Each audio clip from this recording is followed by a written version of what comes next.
Eniris Solar is a platform targeted at monitoring installations of all kinds of sizes, both residential and commercial. Here you can see what the user will see when he enters in our system. We have a page which presents an overview, a table of all installations. This table will easily allow to identify the problematic ones, because the ones with a bad inverter status are shown on top, and we also show some tiles which allow you to navigate to problematic devices within a single click. Starting from this table, you can start exploring an installation. If you click on any of these installations, you will be able to navigate into a detailed page related to any of the connected devices of that installation. Let's start exploring this installation. Let's navigate to the underlying inverters. Here we have a page which presents details about each and every one of the inverters which are underneath this installation. You can easily identify which one are malfunctioning and which one are behaving as they should. There are also graphs which allow you to further explore, both for short time periods or for longer time periods. You can pick them, what devices are exactly doing. An important metric which we present on many places in our portal is the PR. Let's also look at the detailed page of the installation first. Here we have a power line chart. We have a bar chart which shows the actual production and which also compares it with some expectations which you may enter into our system. More about that later. But talking further about the PR. The PR in our system is based on a digital twin idea. To calculate the PR, we present three options to users. There is either the option to enter a kilowatt peak. In that case, the PR will be calculated as if the installation consists just of a single panel lying on the ground. But also you can be more specific and say, my installation consists of these panels which are oriented in this or this direction. For example, let's say we have 500 kilowatt peaks of panels which are oriented eastward with a tilt of 15 degrees, and also on top of that we have another 500 kilowatt peaks of panels which are oriented westward with a tilt of 30 degrees. This is how you can enter panel configurations into the system. This panel configuration will be combined with meteo data to calculate the expected production, and then the PR is calculated by comparing the expected production to the actual production of an installation. This meteo data may come from a variety of sources. We provide three options there. The automatic option will be chosen when none of the other ones is explicitly chosen, and that is to use meteo data. For various countries, we collect data from meteo stations which are spread out throughout the country and which are and this data is provided by the governments of those countries. Another option which we present is those installations which do have pyranometers installed. In fact, we are looking at one of these installations. If there are pyranometers, we allow to use the data from those meters.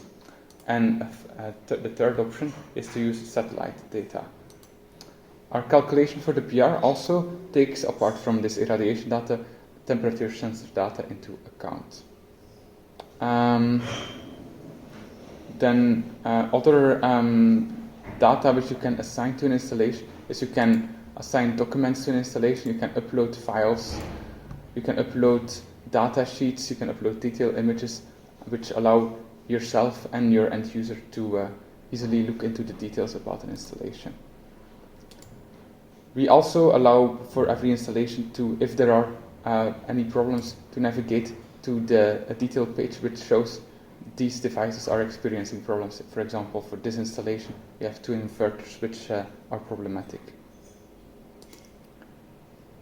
Let's navigate back to the overview page, and there we also present these tiles which I have not yet demonstrated, but you can click on them and then they will bring you to a page where you can see for any installation which strings in this case are problematic. You may say to yourself, it's nice to have all these features, but how do they get the data into the portal? We are very flexible with regards to that. When it comes to importing data, we can either import data via an API. If such an API is provided by the manufacturer of a device, then we actually prefer to do so. But if no API is available, we also support many data loggers, which can be configured to upload data to our system. This typically happens via a secure FTP connection. And alternatively, if neither of those options is there, then we also sell a device of our own, which can communicate with many different types of inverters and which can collect data and transfer it to our system that way. Now let's go into some extra functionality which is provided by our system. An extra function which is asked for by many professional users is the functionality of alarms. Our system allows users to configure actions to be taken when certain problems occur.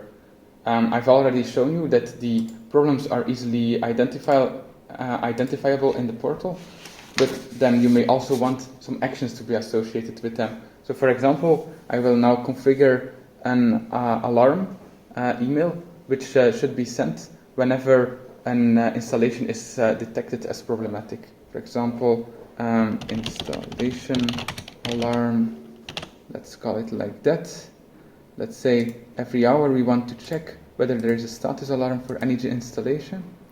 Let's add this alarm, and then let's link this alarm. You can link an alarm to either one specific installation, or you could link it to all your installations. In this particular case, I will link it to all my installations, and now all my installations will be supervised, and whenever there is a problem, an alarm will be triggered, and in that case, I want a message to be sent via email. I want it to be sent immediately, and then I can configure the contents of this message. Another thing related to this message, which is of high importance, is who should receive the message.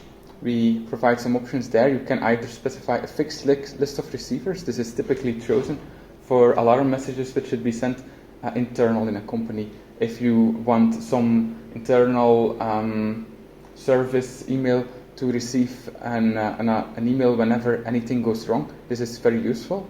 But then we also have the other options, which is to send emails to the contact list which is associated with a particular installation, or to a selection of that contact list. This contact list is something which I have skipped so far, but which I will highlight now. Let's navigate to this, for example, installation, and here in settings you can see that we can enter contacts and assign contacts to a particular installation. You can enter names, telephones, all kinds of channels which could be used to contact those people. And then you can say, okay, if my alarms are triggered, I want to send a message either via SMS or via email. For example, let's say that Peter Stroopman should receive an email and Bart Verreke should not whenever an alarm occurs. Then when configuring an alarm, we can link this alarm to this particular column, and then the contents of that column will be used to check whether a contact should receive an email or not. Here you can see column name. I want to assign this to the email alarms column. And that's how alarm messages work. You may have noted that we have like this status duration here. This can be used to, in this particular case, I have configured the alarm to send such that an email is sent immediately when a problem is detected, but you can also use this to send a reminder after a while, or to send another message when an installation is again okay. We also allow, next to sending messages via email, to send messages via SMS. Another common feature which is asked for by our customers is to enter targets. These targets are commonly extracted from a PV modeling tool, such as PVSys or any other tool. And these are entered via the targets page, which is associated with any of the installations. And then you can say, for example, for this installation, I have entered that for the year 2023. We expect the installation to produce a certain amount of kilowatt hours. And then if we enter this information, then in all graphs related to this particular installation, you will see that we have the expected production right there to compare with the actual values. Here you can see that the expectations and the real data are matching up pretty closely. Another integration which we provide is the integration with data from metering companies. Again, in many countries, there are data from an installation cannot only be collected via the inverters, which is what we commonly show, but there are also meters installed for an installation by some official company which are measuring the total output of the installation. In such cases, we can, I am looking for an example of this particular case, but they are in here. Then in these cases, you can compare this official metering data with the actual data of an installation. Cannot easily find an example here, but this is another extra bar in the bar chart which you will see appearing. Document upload I have already discussed.